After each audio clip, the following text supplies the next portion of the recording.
I find this question a little bit confusing, but I'm going to get started anyway. The question is freezing eggs a safer path for geriatric pregnancies? And what are the most effective options for pregnancies in later life? These are real questions, and I want to make sure that I'm asking the real questions so that people can recognize that. And as you want to, maybe you want to send in some questions, and I'll make sure that I describe the question. Now, I'm not sure exactly what this question is asking, but let me make an attempt. So we know that fertility starts to fall off sort of late 20s, early 30s. We know that if women get to their 30s or mid 30s, especially, and haven't had a pregnancy, it's a really important time to be thinking about family planning, to be thinking about fertility, to be making some decisions. Earlier is better, ladies. So if you are approaching late 20s, don't have a partner, really want to be thinking about for sure preserving fertility, it's time to freeze eggs. Now we can freeze eggs all the way up to as long as we can get eggs. And so I just actually finished a full day of a fertility clinic talking to patients about this very question. If someone doesn't have a partner, doesn't want to create embryos, doesn't want to have a pregnancy right here and now, the best thing to do is to decide to freeze eggs. What does that mean? You take medication, you stimulate the ovaries to have extra eggs that are getting ready to ovulate.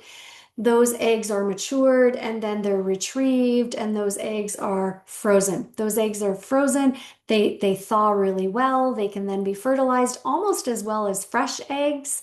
And the embryos are then created. The embryos can be tested genetically, and a normal, healthy, genetically normal embryo can be transferred back into a woman's uterus to grow into a healthy pregnancy. Now, at every step of that process, of course, things can go wrong. Frozen eggs may not thaw perfectly, although they thaw really well. About 95% of them will thaw very, very well. And then they might not fertilize, but most of the time they will. And then those ones that fertilize, those embryos may not grow long enough or mature long enough, and they may not ultimately end up being genetically normal. So there are potential things along that entire pathway.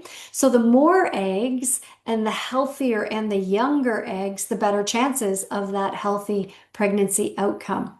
Now, the way this question was asked made me wonder if this person is older and is thinking of having a pregnancy older. We used to call advanced maternal age after the age of 35. And interestingly, I had my first just before my 35th birthday and my twins I was 36. So I would be considered a geriatric pregnancy when we used old terms, or advanced maternal age, we now say. The best way to have what we would call an advanced maternal age pregnancy is to see a specialist, to have labs drawn, and to have your fertility evaluated, and then to have a good conversation about carrying that pregnancy and what are some of the risk factors when you're older and carrying that pregnancy. So some of the risk factors would be all of your organ systems are a little bit older, so making sure your heart is healthy, you don't have cardiovascular disease, that's the most important part. And also knowing that you need to be healthy, eating healthy, exercising, sleeping, managing stress, all the things we talk about, taking nutritional supplements to augment nutrition.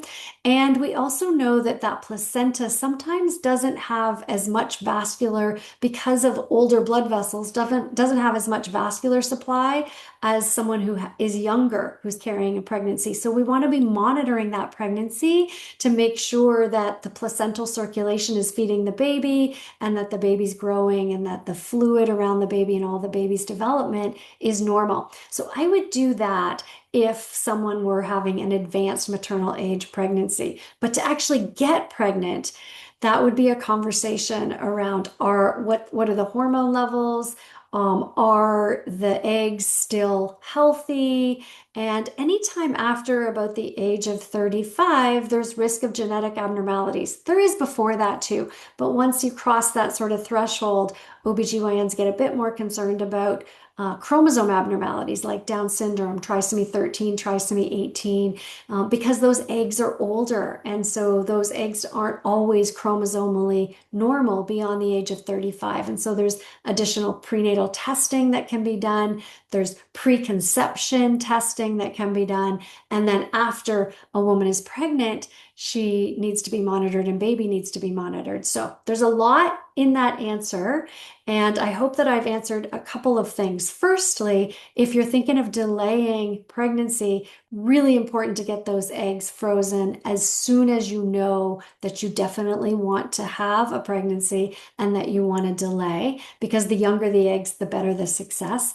And if you're an older woman who's still interested in pregnancy, it's time to get started. Don't waste any more time. See your healthcare provider to determine what the chances are for you, and then have that pregnancy monitored as a high risk pregnancy because you're an older potential mom.